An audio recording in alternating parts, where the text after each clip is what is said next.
capítulo 4, que es de donde quiero partir para este mensaje. Estamos viendo cada domingo una serie que hemos titulado Dunamis, una iglesia con poder, y hemos estado viendo los últimos domingos las características de la iglesia primitiva, de los primeros cristianos, que fue la iglesia más poderosa que ha existido. Hoy digamos que, entre comillas, quiero hacer una pausa, porque lo que veremos es parte de lo que ellos vivían, pero quiero explicar la aplicación de este principio. Algo me cambiaron aquí en el audio, como estaba perfecto. Quiero explicar la aplicación de este principio no tanto a la iglesia, sino a la familia. Ustedes saben que de vez en vez me gusta entre series hacer algunas pausas para compartir temas independientes. Y ya hace varias semanas que tengo mucho en mi corazón compartir algo práctico hacia las familias. Y hoy que es puente y que suponemos que algunos no están, ¿verdad? Suelo hacer esto cada que hay algún periodo vacacional, puentes, lo que sea, para que nadie se pierda la continuidad de las series, ver temas independientes. Entonces, es parte de la serie en el sentido que aprenderemos un principio que les fue enseñado a ellos, pero no lo es en el sentido que no lo aplicaremos a la iglesia como comunidad, sino más bien aprenderemos cómo aplicar esto a nuestra familia. Lo voy a leer y comienzo a explicar. Primera de Pedro, capítulo 4, versículo 8, dice: y ante todo, tened entre vosotros, está hablando a la iglesia, no dice amor, sino que dice ferviente amor. Una característica de los primeros cristianos es que entre ellos había ferviente amor. Leíamos la semana pasada que se amaban tanto que cuando alguien tenía necesidad, se llegaban en ocasiones de forma voluntaria a desprender de lo que tenían para poder ayudar a las necesidades de los demás. Y dice Pedro: tengan ferviente amor, porque el amor cubrirá multitud de pecados. Mucha gente interpreta esto como que yo tengo que ser cómplice del pecado de mi prójimo, que si lo amo no lo puedo exhortar, no le puedo decir nada, no tengo que decir nada, porque el ferviente amor cubrirá multitud de pecados. Eso no es amar, eso es ser cómplice y no ayuda en nada, y no es lo que dice el resto de la Biblia. Recordemos que no podemos formar una enseñanza partiendo de un versículo. Lo que la Biblia enseña, y hoy lo vamos a ver, es más bien que cuando nosotros amamos fervientemente al prójimo, en vez de únicamente señalar y juzgar y pisotear, en este caso aprenderemos en casa, cuando a pesar de las imperfecciones de las personas que amo, decido amarles fervientemente. El ferviente amor tiene el poder de hacer que la persona sea quebrantada y transformada a tal grado que deje de pecar o que deje de hacer lo que está haciendo. Y es en ese sentido que se cumple esta palabra. Es de esa manera, como hoy lo veremos de forma práctica, que el ferviente amor cubre multitud de pecados. Hoy vamos a aprender cómo nosotros en casa, al amarnos inmerecidamente, al amarnos como amigos y al amar a Dios por sobre todas las cosas, podemos cambiar la actitud de la otra persona y podemos traer luz cuando estamos viviendo en un tiempo de tinieblas. Quiero compartir acerca de estos tres tipos de amor en un tema que a raíz de esto he titulado Familias AAA. No por la lucha libre, eso a lo mejor ya lo tienes tú en la casa, ¿verdad? Sino porque hablaremos del poder de estos tres tipos de amor aplicados a nuestras relaciones en el matrimonio, con nuestros hijos, con nuestros hermanos, etcétera, etcétera. Vamos a empezar y en primer lugar hablar del amor inmerecido. Y quiero, antes de comenzar a leer y explicar, y vamos a aprender hoy muchísimo de forma muy práctica, haciendo una pregunta, y necesito que sean honestos para responder, pero no respondan en voz alta, no respondan ni siquiera en voz baja. Es más, ni siquiera volteen a ver a la persona que tienen a su lado. Dejen que su conciencia les remuerde el resto del día y les atormente, ¿verdad? Y ya verán por qué les estoy preguntando esto. La primera pregunta es muy sencilla, la segunda es la que ahorita vamos a empezar a aprender. ¿Cuántos casados nos acompañan en esta mañana? Levanten la mano. Casados, manos arriba. ¿Felizmente casados? A ver, ¿cómo estuvo que algunos la bajaron? Eso está medio extraño, ¿verdad? Algunos hombres no saben lo que están haciendo, mi hermano. Te van a poner a ayunar 3 semanas enteras si no respondes bien. Les voy a dar otra oportunidad, hagan de cuenta que no pasó nada. ¿Casados, manos arriba? ¿Felizmente casados? Ahora sí, después de la mirada apocalipsis que le echó la señora, ¿cómo no la va a dejar arriba, verdad? Quiero comenzar con ustedes, los no casados. No digan, no es para mí, porque los voy a poner como ejemplo para aterrizar el principio, y ese principio tú lo puedes aplicar con quien sea. Inclusive si vives solo, vienes de otra ciudad, otro país, no tienes a tu familia contigo, este principio, como ya lo vimos, fue dado a la iglesia. Entonces lo puedes aplicar en la escuela, en el trabajo, con los vecinos, con todo mundo. El poder, en primer lugar, de amar inmerecidamente. Y la pregunta es esta: seamos honestos y no respondan nada, solamente en su corazón. ¿Eres con tu esposo, con tu esposa, como eras recién se casaron? ¿Sí o no? Les dije que no respondieran. ¿Hablé en arameo o qué? En su corazón, ni a tu esposa se lo digas, porque te va a ir como en feria. Ah, sí, no, y te va a sacar todo el historial de lo que no has hecho los últimos 10 años. ¿Eres con tu esposo, con tu esposa, como eras recién se casaron? No diga nada, sí o no. A lo mejor dijeron que sí algunos que tienen 6 meses de casados, ¿verdad? O se casaron ayer. Algunos después de años lo siguen siendo, pero mi punto es este: en algún momento creo que todos tenemos que ser honestos y reconocer que aunque hayamos retomado el camino, hubo periodos donde dejamos de ser como éramos antes. ¿Estoy en lo correcto? En algún momento cambiamos. No sé si recuerdas cuando eran novios, por ejemplo, iban al cine y tu esposo, en ese entonces tu novio, le decías con pena: ¿puedo pedir unas palomitas chicas, mi amor? ¿Cómo las chicas? No, dele las Jumbo a la señorita, ¿verdad?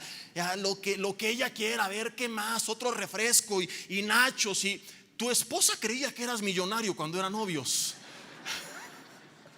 Se ríen, pero yo no estoy bromeando. Te prometo que he tenido casos en consejería donde la esposa nos dice: Jessy, y a mi esposa también, yo pensé que mi novio era rico antes de casarnos. Pues sí, no tenía que mantener un hogar, ¿verdad? Y lo que quieras, yo invito la cartera más rápida del oeste. Ahora van al cine, 20 años después: mi amor, ¿puedo comprar unos nachos chiquitos? ¿Qué no trajiste tamales de los de Metepec? ¿Verdad? Y has cambiado, varón. Y hay detalles que vamos perdiendo en nuestras palabras, en cómo enviamos mensajes, en cosas tan simples como abrir y cerrar la puerta, etcétera, etcétera. Antes le quitabas la silla para que se sentara, ahora para que se caiga. Y las mujeres lo están disfrutando, pero no se hagan que ustedes también cambiaron. Cuando eran novios, te arreglabas 2 horas antes de que él llegara, hasta te peinabas en ese entonces, y te maquillabas y estabas y te vestías, y recién casado lo esperabas a la hora que fuera, mi Romeo con su cena favorita. Ahora llega a la casa: mi amor, hay algo de cenar, ahí hay una marucha, no estés molestando. Sube a la recámara, abre la puerta, te ve envuelta en las sábanas, con la cara blanca, los pelos parados, esponjados. El hombre sufre cada noche porque durante algunos minutos no sabe si estás viva o estás muerta. Y si le preguntamos a los matrimonios, aquello que hacían y que ya no hacen, ¿lo dejaron de hacer por ignorancia? La respuesta es no. Y esto es interesantísimo. Muchas veces la gente cree que simplemente aprendiendo los principios bíblicos de mi rol como padre, como madre, como esposo, como esposa, como hijo, etcétera, será más que suficiente. Yo siempre he dicho que es importantísimo tener información. No estoy predicando que no, y tú lo sabes. Semana a semana les animo a estudiar la palabra.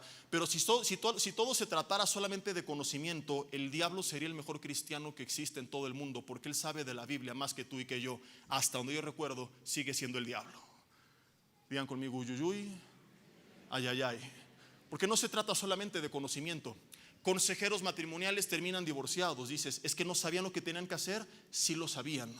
Llega un punto en el que no se trata de la ignorancia. Hay algunos que sí cometen errores por ignorancia, pero hay muchos que saben lo que tienen que hacer, que saben lo que no tienen que hacer, y que de todas formas no están viviendo en ese rol.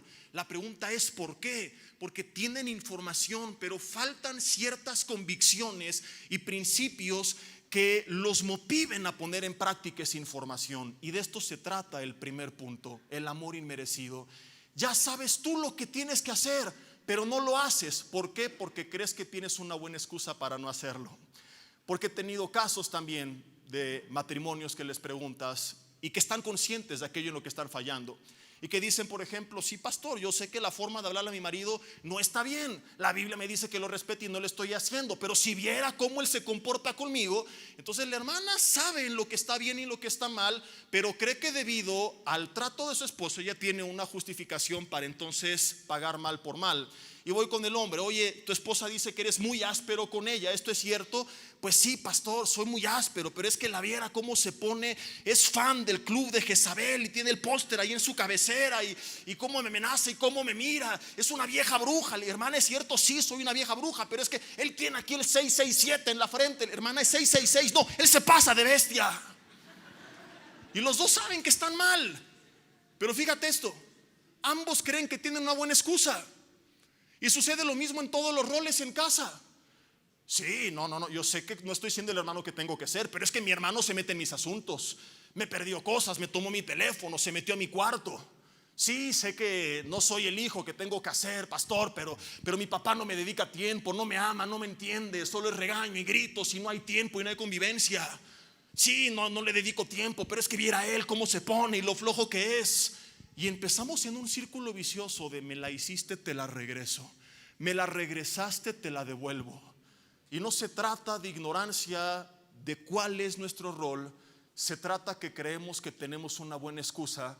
Y esto es común del ser humano desde el huerto del Edén. Porque es más fácil culpar a otros que asumir nuestra responsabilidad. Es más fácil decir es por culpa de él que reconocer aquello con lo cual Dios tiene que tratar en mi vida. Adán, ¿qué hiciste?, le pregunta a Dios, y la respuesta era muy sencilla: pequé. ¿Qué respondió Adán? La mujer que me diste por esposa. Imagínate, lo vimos en la cena de matrimonio. Se originó aquí el primer problema marital en toda la historia de la humanidad, porque hasta este punto entiende que Adán no había pecado, era el marido perfecto. Entonces en ese momento básicamente lo que Adán está diciendo es: Señor, es culpa de ella, a mí no me mates, mátala a ella.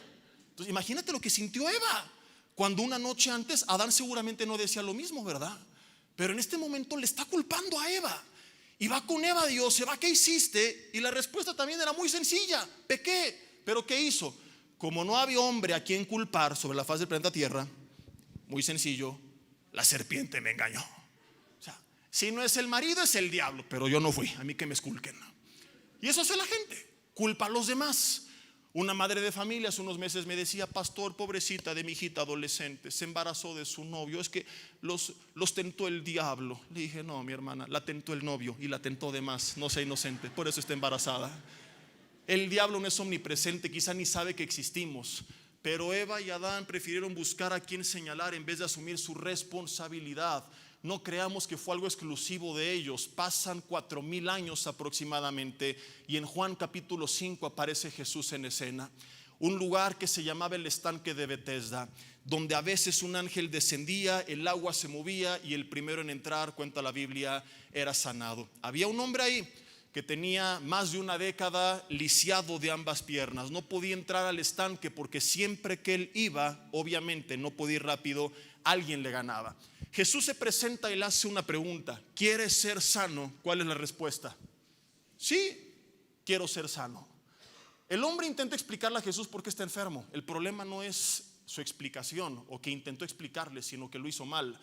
Porque si quieres platicar con el maestro antes de responder su pregunta, lo adecuado hubiera sido: Jesús, antes déjame contarte, es que lo que pasa es que estoy lisiado y no puedo descender, siempre me ganan. Pero fíjate lo que él dijo: Señor, es que siempre que el agua se mueve, alguien desciende antes que yo mientras voy en camino y nadie a mi alrededor me ha querido ayudar a entrar.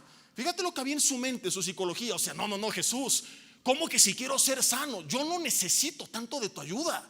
Yo podría ser sano si alguno de estos me ayudara. El problema no soy yo que no puedo entrar, sino que ninguno de esta bola de infelices a mi alrededor me quiere ayudar a entrar al estanque. ¿Cómo los ves? Habla con ellos para que me ayuden y yo sea sano. Era más fácil culpar a los demás que reconocer que estaba lisiado. Porque decirle a Jesús: sí, quiero ser sano, implica reconocer que estás enfermo y que necesitas ayuda. Implica reconocer que tiene que tratar con algo de lo cual tú no has sido capaz de tratar. Pero a veces es más grande el orgullo y el ego del ser humano, que en vez de voltear al cielo y reconocer: sí, Señor, estoy lisiado, Sí, Señor, mi carácter está mal. Tengo malos patrones que aprendí de mis padres que tengo que cambiar. Hay cosas de mi viejo hombre que siguen presentes. Sí, esa manera de hablarle a mi mujer no estuvo bien. Sí, esa rebeldía con mis padres no es correcta. Es verdad, Señor, me he vuelto avaro. No dedico tiempo a mis hijos, no juego con ellos. Señor, me he desviado del camino, pero sáname, restáurame. Por favor, ayúdame porque yo no puedo. Volteamos con Jesús y le decimos: no, espérame tantito. Yo no soy el problema. Es la gente a mi alrededor. Yo podría ser un buen esposo si mi mujer fuera diferente. Yo sería un buen hijo si tuviera los padres que tienen estos vecinos míos y no los que me diste. Yo sería un padre diferente si mis hijos se portaran bien. Y empezamos a culpar a todo el mundo para que se mantenga intacto nuestro ego y nuestro orgullo. Entonces es culpa del esposo, de la esposa, de los padres, de los hijos, del gobierno, de la iglesia, del pastor de jóvenes, del pastor de matrimonios, del Cruz Azul. Ahí sí tiene razón. A todo mundo le echamos la culpa y no nos paramos frente al espejo y decimos: Señor, yo tengo algo con lo que tú tienes que tratar todavía. Y es en medio de esto, querida familia, que el Señor es tan sabio que, sabiendo que íbamos a responder de esta forma, fíjate qué increíble, en Colosenses 3, donde se nos empieza a hablar de los diferentes roles que tenemos que desempeñar. Yo iba a predicar como ruso, diferentes roles. Los diferentes roles nos dice en el versículo 23: y por cierto, todo lo que hagan, háganlo como para el Señor. Porque Él sabía que pondríamos un montón de excusas. Pero es que mi mujer no lo merece, el hombre no lo merece. No, espérate tantito, no te estoy diciendo que lo hagas por si lo merecen o no. Te lo estoy pidiendo que lo hagas como para mí, y yo lo merezco. Nos ordena en Filipenses 2 que haya el mismo sentir que hubo en Cristo Jesús en todos. ¿Y cuál es el sentir que hubo en Él? Que no estimó el ser igual a Dios como cosa que aferrarse, sino que tomó forma de hombre y se humilló hasta lo sumo, hasta la muerte y muerte de cruz. ¿Y para qué Jesús tomó forma de hombre y pagó en la cruz? ¿Para destruirnos o para rescatarnos? Para rescatarnos. Y este es el sentir que hubo en Cristo Jesús, que nos pide la Biblia que haya en nosotros. Jesús en la cruz pagó porque lo merecíamos, o pagó aunque no lo merecíamos. Nos amó, es mi pregunta, merecidamente o inmerecidamente. Inmerecidamente. Y es el tipo de amor con el que se nos manda amar a los demás. Paréntesis, no estoy metiendo en este grupo a casos que tienen que tratarse de forma independiente. Evidentemente, una relación donde hay golpes, donde tu integridad está en peligro, donde hay abuso, donde hay engaño, aplica un trato totalmente distinto, y la Biblia trae cláusulas. Todo lo que vamos en este mensaje tiene que ir contextualizado dentro de los problemas del día a día, eso que llamamos las gotas que van llenando el vaso hasta que se derrama. Los asuntos pequeños o medianos que pueden resolverse, pero que es tan grande nuestro ego que no los resolvemos. Y vuelvo al punto: Jesús nos manda en su palabra que el mismo sentir que hubo en Él lo haya en nosotros, que amemos inmerecidamente. ¿Por qué? Te lo voy a explicar. Lo que nos transformó a nosotros no fue la imposición de la ley de Dios, sino la manifestación de su gracia. La ley nos fue dada únicamente para mostrarnos que somos pecadores, que necesitamos un Salvador y reconocer a Cristo. Pero lo que nos lleva al arrepentimiento, Romanos 2:4 dice la Biblia, es su benignidad. Es decir, cuando yo comprendo el mensaje de salvación y digo: Dios, fuiste tan bueno conmigo y tan paciente y misericordioso, que me perdonaste y me amaste y pagaste por mí, aunque no lo merecía. Entonces entender su benignidad nos quebranta tanto que nos lleva al arrepentimiento, a decirle: Dios, yo quiero servirte, yo quiero buscarte, yo quiero amarte. No motivados por el miedo, sino por su amor. ¿Me estoy explicando?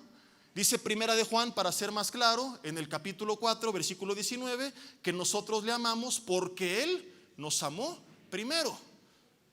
Me manifiesta su amor, y su amor es tan grande que cuando alguien lo cree, lo recibe y lo entiende, no tiene otra forma de reaccionar más que caer totalmente rendido a ese amor.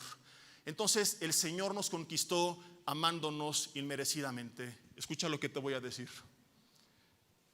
Tu hogar está encaminándose a las ruinas, totalmente dividido, porque has querido utilizar para cambiar a tu familia un método que ni siquiera Dios intentó utilizar para cambiar a la humanidad: la imposición de tu ley en vez de la manifestación de la gracia de Dios.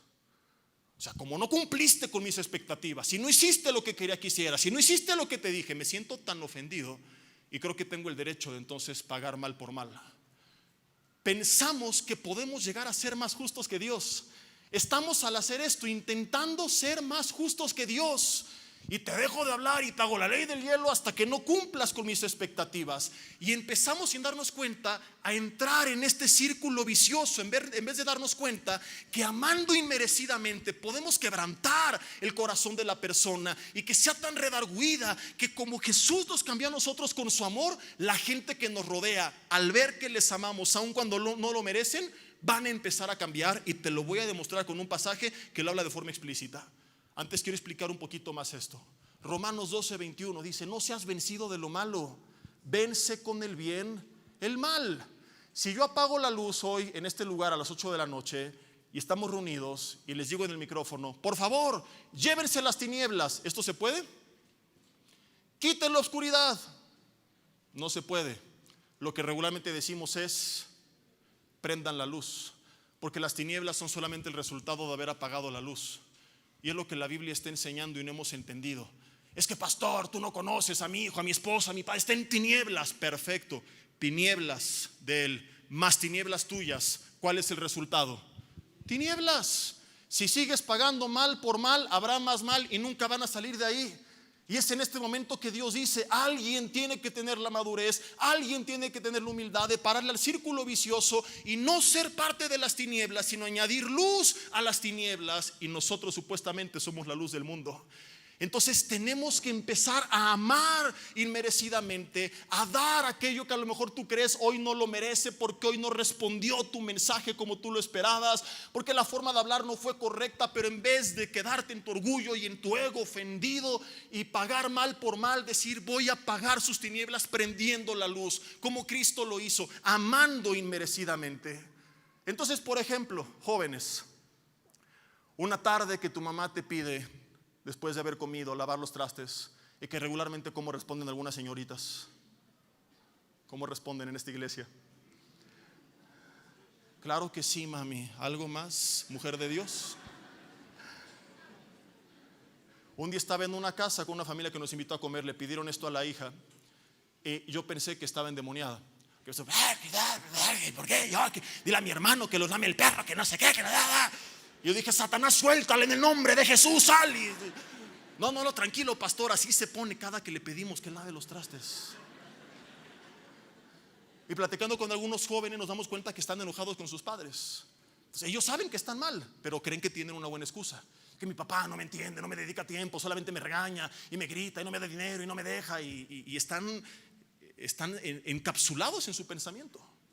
¿Por qué no aplicas esta fórmula? Y en vez de sumar a sus tinieblas las tuyas y ahondar más en las tinieblas, prendes la luz. Y llegas un día: papá, mamá, ya lavé al perro. Hijo, no tenemos perro. Compré un perro y se los lavé. Aquí está. ¿Por qué no, varón, en vez de llegar como todas las noches siempre: mi amor, ¿qué hay de cenar? ¿Qué? ¿Cómo que nada? ¿Que no doy para el gasto? Que no sé qué. Un día le marcas de sorpresa: mi amor, prepárate porque en 30 minutos paso por ti, nos vamos a cenar a donde tú quieras. Digan las mujeres: esta es palabra de Dios. Dile a tu marido: el Señor te está hablando, recibe en el nombre de Jesús. Y la esposa sacada de onda: ¿qué día es? ¿Qué celebramos? ¿Cumpleaños? ¿Aniversario? Nada. Entonces, simplemente te quiero llevar a cenar porque te amo. ¿Por qué en un día tu mujer recibes a tu marido con una cena romántica a la luz de la vela? Perdieron su oportunidad de decir amén los varones, uca uca o algo por el estilo. Y cuando él llegue y prenda: ¿por qué no hay luz? No la apagué. No, sí la apagaste, pero te quise sorprender. Los niños se los llevó el rapto, no están. Amordazados, lo que sea, pero desaparecieron. Camina rumbo al comedor, su cena favorita. ¡Guau! ¿Y qué va a haber de postre, mi amor? Ese te espera arriba, papirrín. Y cuando tú empieces a cambiar tu actitud con detalles como estos, o con cosas tan insignificantes como la manera en que respondes tus mensajes. ¿Cuáles eran sus mensajes antes Enviaban cartas y corazones y no colgaban el teléfono. Y ahora, mi amor, ¿cómo estás? ¿Qué quieres? Empieza con un te amo, por ejemplo. Ay, no, pero qué cursi, tiene mucho que no se lo digo. Bueno, aunque sea un emoji de corazoncito. No, también, bueno, una cara feliz. Ya de perdida el emoji que le hace así, ya aunque sea. Por algo, cuando tú empieces a cambiar tu actitud, tu conducta, tu forma de dirigirte, ¿qué es lo primero que va a pensar tu familia cuando tú prendas la luz? Lo primero que van a pensar es que te estás drogando. Cuando vean que no es así, te pregunten ¿qué es lo que te metiste? Y les digas, lo que metí es la palabra de Dios. Va a llegar un punto en el que su corazón sea tan sensibilizado, tan quebrantado, que aquello que te molestaba va a cambiar. Eso se llama vencer con el bien el mal. ¿Qué sucede en el supuesto caso de que tienes en casa a la persona con el corazón más duro del planeta Tierra? Lo veremos al final del mensaje. Mientras tanto, quiero que entendamos esto. Dios, al decirnos todo lo que hagan, háganlo como para Dios, nos pasa la bolita a nosotros. No nos está preguntando qué hicieron los demás. En este punto tengo que entender que no hay excusa que valga, que no tengo que preocuparme por qué van a hacer, tengo que ocuparme en hacer lo que Dios me manda a hacer a mí. Y cuando yo hago lo que Dios me manda, a veces el testimonio es tan poderoso que inclusive la Biblia nos enseña que hombres no cristianos vinieron a Cristo por la conducta y testimonio de sus esposas cristianas. Dice Primera de Pedro capítulo 3 versículo 2, y es una confirmación explícita de este principio, que las mujeres que estaban casadas con maridos incrédulos, sin emitir una sola palabra, porque a veces creemos que es a bibliazos, arrepiéntete pecador, te vas a ir al infierno con tu padre el diablo por los siglos de los siglos. No, párale. Mantén una buena relación en la medida de lo posible, y si no quieres recibir la palabra, respétalo, ora por él o por ella, por tus hijos, por lo que sea, y testifica con tu vida. Y la Biblia dice que la pura conducta casta y respetuosa, sin emitir una sola palabra, iba a ganar a sus maridos para Cristo. O sea que el buen testimonio, el ser luz, el amar inmerecidamente, tiene el poder de hacer que inclusive incrédulos vean el amor de Dios y vengan a Cristo. Imagínate el poder que tiene de obrar en el corazón de alguien que ya reconoció a Jesús. ¿Es esto o seguir en el círculo vicioso, imponiendo tu ley hasta que se mueran? Ahora, predicarlo es bien fácil. Decir amén y asentar con la cabeza como están haciendo es súper sencillo. Espérate a que lo tengas que aplicar la primera vez. Aguanto unas horas al primer tiro de la tarde. Porque yo hace muchos años recuerdo perfectamente que estaba enseñando no este tema, sino este primer principio en un tema completo, únicamente enfocado al matrimonio. Un viernes en la noche. Por andar de bocón llegué bien contento. Qué bonito el mensaje. Tómala que el sábado Abby, mi esposa y yo nos peleamos. Lo complicado del asunto es que ella estaba convencida que tenía la razón y estaba esperando que yo me acercara a pedirle perdón. Pero yo estaba convencido que yo tenía la razón y yo estaba esperando que ella se acercara a mí a pedirme perdón. ¿Qué haces en esos casos? Cuando cada quien tiene, como decía la hermana Niurka, su beldad y ninguno se quiere acercar. Te mentiría si yo te dijera, entonces me acordé de lo que prediqué, aleluya, y me acerqué y le dije, mi amor, vengo a amarte, aunque no, estaba enojado. Y estaba estudiando para mis prédicas del otro día. Recuerdo perfectamente que me tocaba predicar en la Ciudad de México en 3 servicios, y estaba estudiando y buscando de Dios, y en esa búsqueda evidentemente habla mi corazón. Y me dice, Jesse, acércate a tu esposa. Señor, pero ella tuvo la culpa. ¿Y qué acabas de predicar ayer? Algo de la Biblia, Señor. ¿No hablaste de amar merecida e inmerecidamente? Y entonces, pero es que ella tuvo la culpa. Y pasamos, como dice Efesios 4:18, viviendo un día ajenos a la vida de Dios por la dureza de nuestro corazón. Y lo trágico es que hay personas que no han pasado un día, llevan 30 años. Matrimonios que nos han dicho que tú los veías felices, contentos y todo, y que en corto te dicen todo es una apariencia, es una farsa que fingimos públicamente. Tenemos 30 años que no nos hablamos, 30 años totalmente separados, somos dos completos extraños, solamente compartimos los hijos y el dormitorio, pero no hay nada entre nosotros. Viviendo ajenos a la vida de Dios por la dureza de su corazón, ganando batallas sin darse cuenta que están perdiendo la guerra, ignorando que su lucha no es entre ellos, que es contra principados y potestades, como lo vimos en la cena de matrimonios en el mundo espiritual.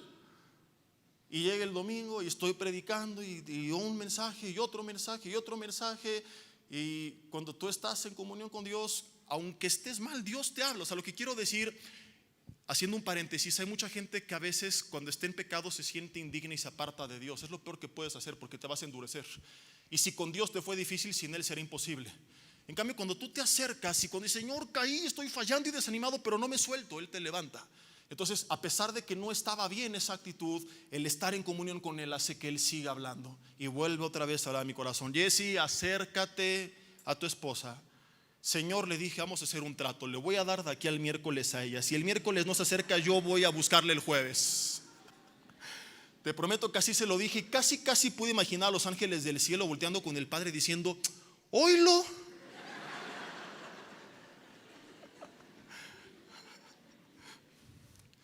Me acerqué ese día, hicimos las paces, y no te miento, muchas veces ella se ha acercado a mí, pero el que está predicando soy yo, así que me toca contar de cuando yo lo hice. Cuando ella predique, que ella les cuente cuando ella se ha acercado conmigo.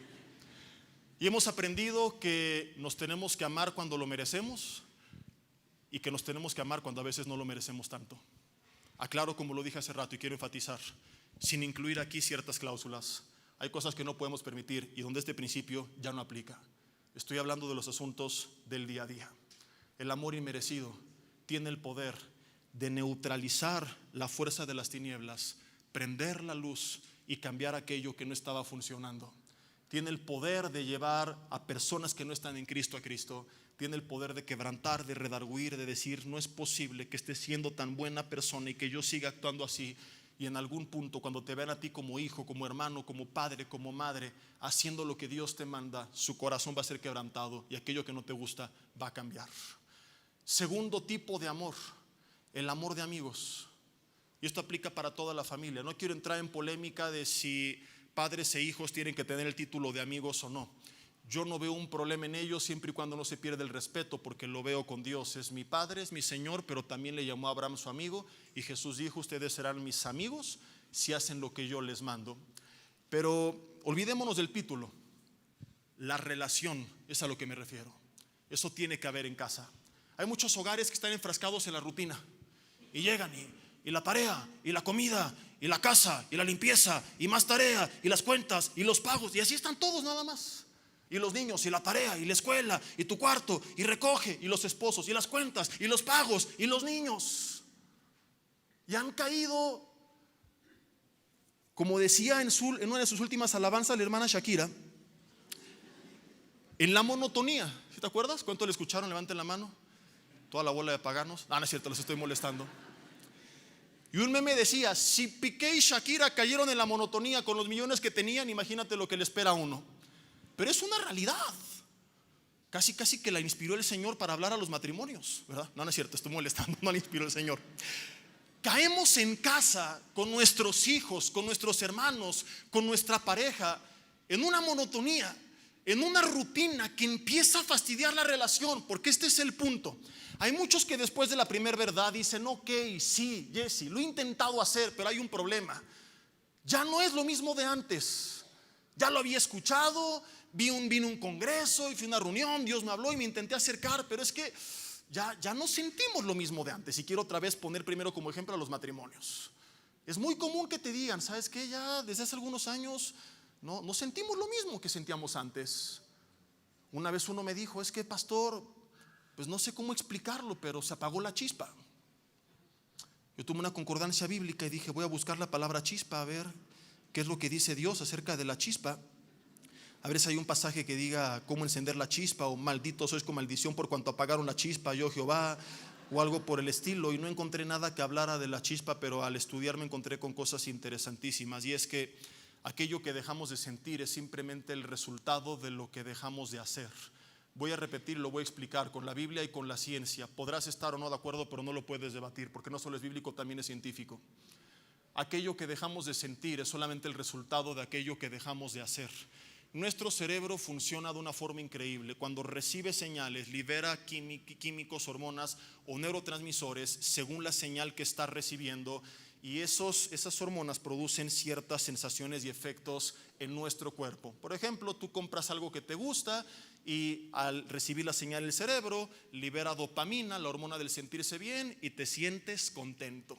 Pero es cuestión de meses para que la señal que pasa una y otra vez haga que tu cerebro se acostumbre, de modo que lo que antes era lo nuevo se termina volviendo lo habitual, ya no libera esos químicos y entonces ya no sientes nada. Y se cumple lo que Jesús dijo: cualquiera que beba de esta agua volverá a tener sed. Te guste o no te guste, no puedes negar que Jesús y Salomón tenían la razón. Salomón dijo en Eclesiastés 1:18: nunca se sacia el ojo de ver, ni el oído de oír. Lo puedes reclamar lo que tú quieras, pero no debatir, porque lo dice Jesús y lo confirma la ciencia. Nada en este mundo te puede llenar si no estás lleno de la presencia de Dios en tu vida. Lo único que nos va a saciar, dijo Jesús, es cuando venimos a beber del agua que Él nos da. Ahora, no es este el tema de hoy. El punto aplicado al tema de hoy es este: matrimonios. Cuando ustedes se empezaron a conocer, cuando vivieron sus primeros años, todo era nuevas señales al cerebro. Todo era convivencia, no compartían responsabilidades en común que los llevaran a una rutina. Todo era vamos aquí y allá a conocerse, platicar, eran señales y señales y señales, dopamina, oxitocina, vasopresina, un montón de químicos que los tenían enamorados o con esa sensación química de enamoramiento. Nos casamos, nos enfrascamos en la rutina, las cuentas, los pagos, los niños. Nacieron los hijos y muchos olvidaron que eran esposos. Se dedican tanto a los niños que se acabó el matrimonio. ¿Y qué es lo que pasa? No hay nuevas señales, no hay nuevos químicos, no sentimos nada. Error. Están empezando a sentir para actuar, cuando en el reino de los cielos es al revés. Es la obediencia por convicción y por fe.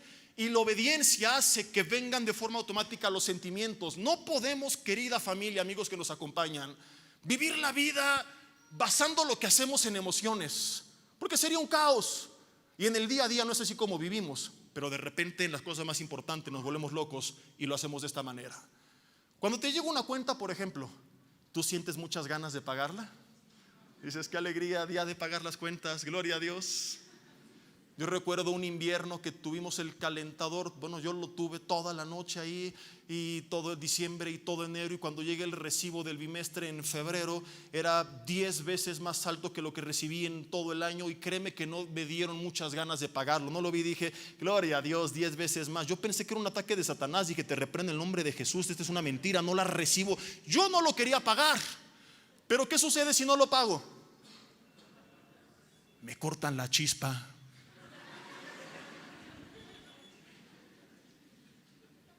¿Te ha pasado un lunes por la mañana en la fría Toluca que no tienes ganas de ir a trabajar y a poco le marcas al jefe? ¿Qué pasó, jefecito? Quiero informarle que pues hoy no voy a ir a trabajar. Oye, ¿y por qué? ¿Qué pasó hoy? Pues no sé cómo explicarle, patrón. Hace mucho tiempo que ya no es lo mismo. Algo pasó en el trabajo y se fue la chispa. Te corren. Entonces vas y lo haces, aunque no lo sientas en tu corazón. Sería absurdo que si me cortan la luz yo dijera: en cuanto me la regresen, la pago. Es al revés. Si no la pago, no me la regresan. Y así es en el reino de los cielos, y así se aplica este principio. Si tú sigues esperando sentir para hacer lo que te toca, nunca lo vas a sentir. Más bien das un paso de fe y en obediencia a Dios rompes la rutina, como lo vamos a ver. Ahorita voy a la Biblia y empiezo a vivir, a tener esa relación, esa convivencia que manda nuevas señales al cerebro, y va a regresar la chispa. Dice, por ejemplo, acerca de los casados, y ahorita vamos con el resto de la familia, Tito capítulo 2 del 3 al 4, es increíble este pasaje. Pablo a Tito: Tito, dile a las mujeres más grandes, en teoría las de mayor experiencia y que ya lo sabían, que aconsejen a las mujeres más jóvenes, Tito 2 del 3 al 4, a amar a sus maridos. Fíjate, amar a sus maridos. Dices: ¿qué hay aquí de nuevo? Aparentemente hablando, no hay nada interesante. Pero la palabra amar, en el original griego que se escribe la Biblia, en el Nuevo Testamento, no es la misma que en otros versículos. Aquí es una palabra bien interesante, que es la palabra fileos, con PH.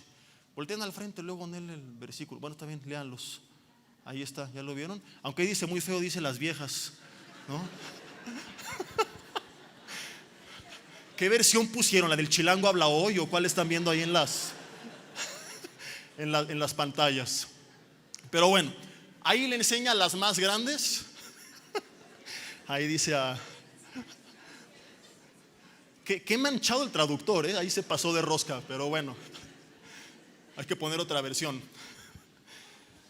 Que ellas le aconsejen a las más jóvenes a amar a sus maridos. Y la palabra amar te estaba diciendo la palabra griega phileos, que fíjate significa el amor fraternal. O sea, no es un amor aquí de esposos, de amantes, es un amor de amigos. Nos enseña la Biblia que nos casamos y tenemos que seguir siendo novios, y lo vemos en Cantar de los Cantares, que tenemos que seguir con ese fuego avivado, pero que tenemos que seguir siendo esposos, pero al mismo tiempo no podemos dejar de ser amigos o de amarnos con el amor que nos amamos cuando éramos amigos. ¿Qué es lo que hacíamos cuando éramos amigos? Nada más que disfrutar, convivir y conocernos. Pregunta: ¿cuándo fue la última vez que se dieron un espacio solos? Que salieron de viaje sin los hijos, aunque sea remar al Lerma, lo que sea, pero que tenemos que tener en el matrimonio espacios, si se puede, cada día, cada semana, más amplios cada mes, cada año, única y exclusivamente para nosotros. No espacios para platicar de mis conflictos y mis inconformidades y en quién estoy de acuerdo y quién tiene la razón, que por cierto olvidé decir hace rato que yo tenía la razón en el ejemplo que les conté. Gloria a Dios que mi esposa no tiene el micrófono, y de este momento en adelante predicaré únicamente hacia los de este lado para no voltear a ver cómo me está viendo. Algún día contaré ella su versión. Un espacio únicamente para disfrutar, para enfocarnos en el momento, en la fiesta donde estamos, en la música que estamos escuchando, en la comida, en lo que estamos viendo, lo que estamos oyendo. Simplemente volver a ser amigos. No es un tiempo para hablar de los planes, las cuentas, los pagos, los niños. No, es un tiempo para disfrutar, para relajarnos, y eso digamos que engaña al cerebro. Y si el matrimonio no lo hace, el matrimonio está en peligro. Se vuelve monótono y se termina la relación. Algunos siguen únicamente juntos por los niños. ¿Sabes que hay dos periodos de ruptura? El primero entre el tercer y cuarto año de matrimonio aproximadamente, y el segundo por ahí de los 20. El primero porque aquellos que no supieron cómo enfrentar esto de los químicos y cuando ya no sintieron nada terminaron. Y el segundo porque aquellos que nunca lo resolvieron siguieron juntos solamente por los hijos. Cuando los hijos ya son grandes se divorcian. Por eso es hasta los 20 años. Matrimonios que ya estaban quebrados simplemente lo manifestaron 20 años después. Uy, uy, uy. No les dije que lo dijeran, yo lo estoy diciendo solo. Ay, ay, ay. Y por eso tenemos que romper la rutina. En casa lo mismo. Se vuelve todo. Tu cuarto, tu tarea. Órale, lava el piso, lava el perro, lava los trastes, lava el coche, lava tu ropa, lava todo lo que puedas lavar. Las calificaciones, tus responsabilidades. Se va a desgastar una relación así. Los hermanos igual todo el tiempo peleando. Y cuando eran más chiquitos, bueno, el niño se podía enojar, pero era menos rencoroso. Buscaba jugar, buscaba papá, mamá, jugaban, se restauraba la relación. Pero una relación donde solamente hay responsabilidades, no hay un tiempo para convivir como familia, un espacio para salir de la rutina, del estrés y jugar, platicar, lo que sea, no es lo que Dios nos manda. Qué increíbles tantos pasajes que Dios nos deja. Y uno de ellos que está desde el Pentateuco, primeros 5 libros de la Biblia, Deuteronomio 6 versículo 7. Fíjate, aun cuando está hablando de enseñar la palabra, o sea, aparentemente algo 100% espiritual que no tiene que ver con convivencia, pero dice que estas palabras que te mando hoy las ibas a guardar en tu corazón, en tu mente, etcétera, etcétera, ya te lo sabes, y que a su vez le vas a enseñar a tus hijos de 3 formas. Número 1, cuando te sientes con ellos en tu casa. Número 2, cuando te acuestes y cuando te levantes. Número 3, cuando andes con ellos por el camino. Solamente de este versículo podemos hacer una serie entera y de cada punto dedicar un mensaje. Alguna vez hemos hablado un poco más a fondo al respecto, así que no me quiero meter tanto. 5 minutos solamente. Número 1, cuando te sientes con ellos en tu casa. Habla de tu presencia. Una de las 3 comidas, al menos como familia, tendríamos que pasar juntos platicando sin prisas, en la medida de lo posible. Hay días excepcionales donde no se podrá, pero buscar que sea parte de la regla. Un tiempo para platicar, para ver a tus hijos a los ojos, para saber cómo están, para escucharles. No es un tiempo de a ver la escuela y qué pasó. No, eso es un tiempo de estar ustedes juntos, en casa, sentados, en paz. Yo no entiendo cómo hay adolescentes pensando en quitarse la vida y que sus padres ni siquiera se han dado cuenta. cuando en la mirada lo tendrían que detectar. Y dices, ¿qué tan lejano puede estar? Y consumido por el afán del trabajo para proveer todo a su casa, sin darse cuenta que no está llevando lo más indispensable, que no es su provisión, sino su presencia. Y que no sepamos responder preguntas tan básicas como estas. Nombres de los mejores amigos de nuestros hijos, aunque sea 3. Comida favorita, miedos, sueños, color favorito. Y había algunos jóvenes bien manchados que están preguntándole a sus papás, a ver, ¿tú te la sabes? No es para que pregunten. Es para que de aquí en adelante aprovechemos la misericordia de Dios que es nueva cada mañana y no salir llenos de culpa y condenación, sino empezar a vivir aquello que está en su palabra escrito. Cuando te sientes con ellos en tu casa, tiene que haber un tiempo de convivencia en casa, en la familia. Cuando te acuestes y cuando te levantes, se requiere tu presencia. No es bíblico que tú vivas en una ciudad y tu familia vive en otra, salvo que sea temporal, en lo que se estabilizan. Algunos lo hacen porque aquí gano más, porque aquí no, estás perdido, no te estás dando cuenta que no estás llevando lo más importante. Eso va a romper la relación. Tienen que tener tu presencia en la mañana y en la noche, dice. Y en tercer lugar, y en esto me quiero enfocar más, cuando andes con ellos por el camino. Iban en los caminos que conectaban diferentes lugares, trasladándose a desarrollar sus actividades. Y lo que Dios está diciendo es, hey, en tus asuntos del día a día, que tus hijos estén contigo cuando se pueda, y en el camino aproveche esa relación para compartirles. Tiene que haber, lo que quiero decir, una relación. No es solo en casa, sino es integrarlos a mi vida. Hay mamás que, por ejemplo, traen a sus hijos obligados a la iglesia y no lo manejan bien.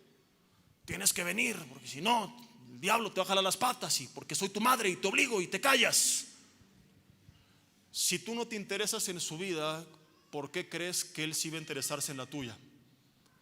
¿Por qué no mejor se la cambias y le dices, hijo, sé que no quieres venir, pero para mí es un tiempo importante y quiero compartirlo contigo porque te amo? Aunque estés ahí con los ojos cerrados y la mente cerrada y digas que no recibes nada, que sí va a recibir, pero quiero que me acompañes. Y así como yo me intereso en tus asuntos, como tú te has interesado en los míos, yo me voy a interesar en los tuyos, y cuentas conmigo también. Y te empiezas a involucrar también en su vida.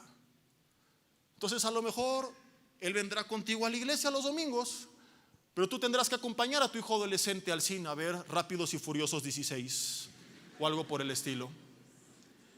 Involucrarte en su camino y involucrarlo en tu camino. Y aprovechar esa relación para ahí compartir. Muchos quieren nada más agarrarlos a bibliazos todo el día sin una relación. Y la Biblia dice, no, vas a enseñar la palabra en casa, en la mañana y en la noche, pero también en el camino. Porque si únicamente los agarras a bibliazos, pero no hubo una relación, resulta que esas palabras van a venir como las palabras de un desconocido. ¿Y qué les enseñaste cuando eran niños? Ten cuidado con los desconocidos. Entonces no te has dado cuenta que te está obedeciendo al pie de la letra. Lo que te perdiste de vista es que en algún punto del camino tú te volviste ese desconocido. Hashtag tómala. No lo estoy justificando. Él tiene que honrarte sí o sí. Solamente estoy explicando, humanamente hablando, lo que sucede con un adolescente que está en la carne y lo que podemos hacer nosotros como padres. Cambio mi interés en su vida. Y puede que no esté de acuerdo con lo que le digo, pero sabe que no vienen de un viejo loco, sino de alguien que conoce perfectamente, que ha compartido su vida con ellos. Y es una forma más de aplicar Filipenses 2. Despojarte de ti mismo y tomar su forma para rescatar la relación, que es lo que Jesús hizo. Y eso implica que muchas veces harás cosas que no te gustan, claro, manteniéndonos dentro de los límites de lo correcto. Que quede bien claro, no se trata de que, pastor, y a mi hijo le encanta tronarse unos de mota, entonces pues ya ni modo, porque hay que convivir y está buenísimo, ¿verdad? No, dentro de los límites de lo correcto. Va a haber cosas que no te van a gustar. Yo recuerdo un día, los que me siguen en Instagram hace tiempo son testigos que no miento, porque publiqué una historia con la foto. Llega mi hija a la casa emocionadísima, abre la puerta, va subiendo las escaleras corriendo. Papá, yo escuché su voz y sabía que era una voz de emoción, de que estaba muy contenta. Y dije, ¿qué pasó? Papi, te compré algo. Y dije, ¿qué me compró? ¿Una camisa del América o qué me trajo? Y saca una caja. Papá, te compré un Ken para que juegues conmigo a las Barbies. y que tengas un niño y no tengas que usar puras niñas. Ahora, dos cosas. Número uno, ¿tú crees que el sueño de toda mi vida fue tener una hija y jugar con ella a las Barbies? Y claro que lo disfruto al momento por estar con ella, no por las Barbies. Pero en un principio implicó decir, ok, a mí no me gusta, pero le gusta a ella, y esto forma una relación. Cuando me entrega el Ken, ustedes lo vieron, es el Ken más gay que has visto en toda tu vida. Peinado así, con sus rayitos y la ropa y todo fashion Ken y así delgadito. Y le digo, mi amor, a ver, vamos a traer a Ken. Primero, este Ken hay que presentarle a Jesús. De entrada, que se arrepienta, ¿no? Segundo, lo metemos al gimnasio. Y tercero, le cambiamos su outfit para que sea más varonil. Y me ha tocado jugar a veces con ese Ken. Y amo ese momento porque es una forma de tener una relación. Yo no sé qué le gusta a tus hijos, qué le gusta a tus hermanos, qué le gusta a tus padres. El punto es, intégrate en su camino. Si eso implica, concluyo con esto, si me apoyan con el teclado, por favor, que tendrás que dedicar quizá menos tiempo al trabajo y probablemente ganar menos para dar más, vale la pena. Te voy a leer dos de mis proverbios favoritos, capítulo 15, versículo 17 y capítulo 17, versículo 1. Los leo corrido y después los explico. Proverbios 15, 17 dice: mejor es la comida de legumbres donde hay amor, que de buey engordado donde hay odio. 15, 17. Repito, mejor es la comida de legumbres donde hay amor, que de buey engordado donde hay odio. Capítulo 17, versículo 1. Mejor es un bocado seco y en paz que casa de contiendas llena de provisiones. Explicamos. La Biblia no está diciendo que tener en la mesa las provisiones y al buey es encima. Al buey engordado del que habla, no sé ustedes qué andan pensando, esté mal. Pero si el costo de tener al buey engordado, no se refiere a tu marido, lo aclaro también, y tener las provisiones implica que estoy tan estresado y tan afanado por el trabajo y por las deudas que no tengo ni tiempo para mi familia, y el buey engordado y las provisiones se llevaron la paz y el gozo, entre las dos nunca se elige lo primero. Siempre la paz y el gozo estarán por delante. Si puedes tenerlo todo, gloria a Dios, no es que esté mal. No dijo está mal que tengas el buey engordado, no, dice es mejor. O sea, si tienes que elegir, la paz y el amor ¿es qué? Mejor. Si se pueden las dos, qué bien. Pero si el costo de tener tanto, entre comillas tanto, es que estoy sacrificando lo más importante, y estoy todo el tiempo con el trabajo, todo el tiempo en el ministerio, no es un precio que valga la pena pagar. ¿Sabes que ni siquiera a nosotros Dios como pastores nos autoriza a descuidar nuestra familia por causa del ministerio, siendo que se trata de su reino y su iglesia? Y ni aún así dice, oh, es justificable el sacrificio, aleluya. No, un requisito para ser pastor, 1 Timoteo 3, es que sepa gobernar bien su propia casa. Y no se puede gobernar donde no se está. Y pregunta Pablo y cala, porque el que no sabe cuidar su propia casa, ¿cómo cuidará del rebaño del Señor? Mi punto es este: si ni a mí, por su reino, me autoriza descuidar mi familia, ¿qué te hace creer que por otros asuntos sí? Por nada. Entonces quizá tendrás que recorregir tu agenda. Pero es que esa cita era muy importante, y dejar esa cita de lado porque era más importante su cumpleaños, porque era más importante su aniversario. Pero es que era la cita con el político que tiene las palancas y no sé qué. Nada por encima de la familia. Antes del buey engordado y las provisiones, se busca lo que traiga paz y amor. Se busca tener una relación, y una vez que se encuentra, es inamovible. ¿Qué sucede cuando hice todo esto y mi familia sigue igual? Vimos al principio que lo hacíamos como para Dios, y es en tercer lugar el amor a Dios lo que nos va a dar la capacidad de hacer aquello que no queremos por Él. Y descansamos en que si ellos no cambiaron, Dios se encargará de hacer lo que tenga que hacer. Un día Nabal tomó una mala decisión, le niega una ayuda que le pidió David. David iba a destruir la casa de Nabal, eso implicaba a su esposa Abigail. Ella pudo haber dicho: yo me escapo y que se despachen a mi marido. Pero ella intercepta a David en el camino, le habla sabiamente, le ofrece la ayuda y salva su casa. Nabal, en vez de reaccionar y agradecer por su esposa y cambiar, se impactó tanto que le dio un paro cardíaco y se murió. Tiempo después, adivina con quién se casó Abigail: con David, que luego se volvió rey. Ahora, yo no estoy diciendo que si tu marido no cambia,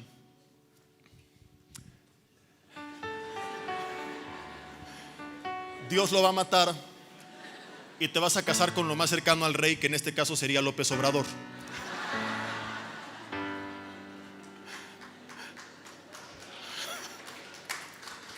¿No? Algunas dicen: te reprendo, pero no falta quien diga amén. Cada quien sus gustos, ¿verdad? Hay para todo en la viña del Señor. Solamente es un ejemplo que tú tienes que hacer lo correcto, y si tu casa no lo hizo, Dios se va a encargar de hacer lo que tenga que hacer. José hizo lo correcto, sus hermanos no cambiaron, lo vendieron, y a través de eso Dios obró para bien, y luego Dios los puso a sus pies. Entonces deja de preocuparte por qué hacen y ocúpate en hacer lo que Dios te manda. Sé luz y no tinieblas, y verás la mano de Dios. Cierra tus ojos ahí en tu lugar. Estamos cortos en tiempo, así que brevemente, pero consciente de lo que estás diciendo, dile: Señor, quiero ser luz en mi casa y no tinieblas. Renuncio en el nombre de Jesús a seguir con el círculo vicioso, a pagar mal por mal, y en este momento prendo la luz de Cristo en mi vida. Voy a amar merecidamente, pero también voy a amar inmerecidamente. Voy a hacer lo que me mandas a hacer, lo merezcan o no. Y en el nombre de Jesús renuncio a seguir siendo cómplice del reino de las tinieblas. Hoy rompo toda cadena de eslabones que me mantenía unido. Espíritus de contienda, de división, de discordia, de rencor, de resentimiento, de venganza, de odio, de conflicto, se rompen, y dile: Señor, la única influencia que quiero en mi vida y en mi casa es la tuya, Espíritu Santo de Dios. Si quieres, de forma simbólica, como lo aprendimos la semana pasada, en señal solamente de rendición, levantar tus manos y decirle: aquí está mi vida. Lo puedes hacer. No es que lo tengas que hacer, es solamente algo simbólico.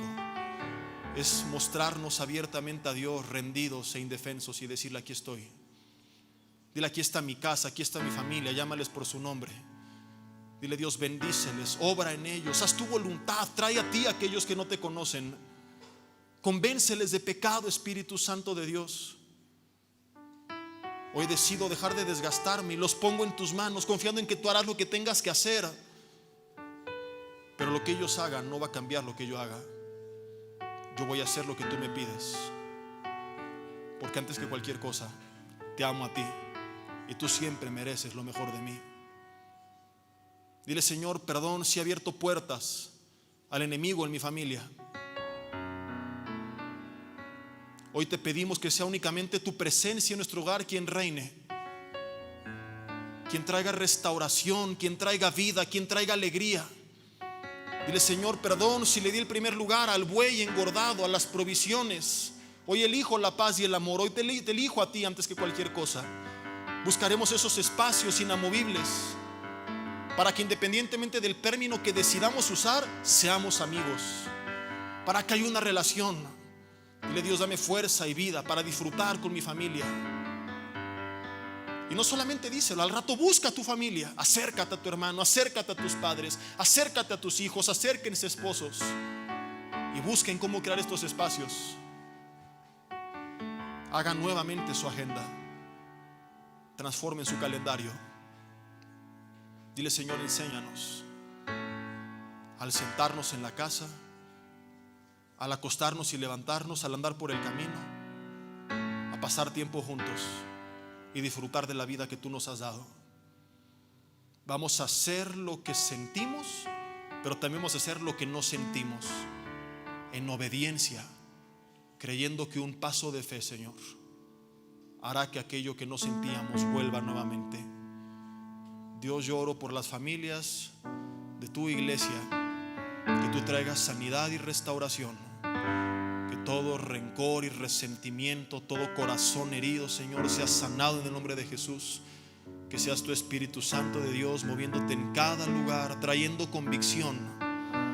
Que no se vayan al extremo de tolerar lo que no tienen que tolerar, que nadie lleve cargas que no tienen que llevar, Señor, y que asuntos específicos sean tratados con el consejo específico de tu palabra.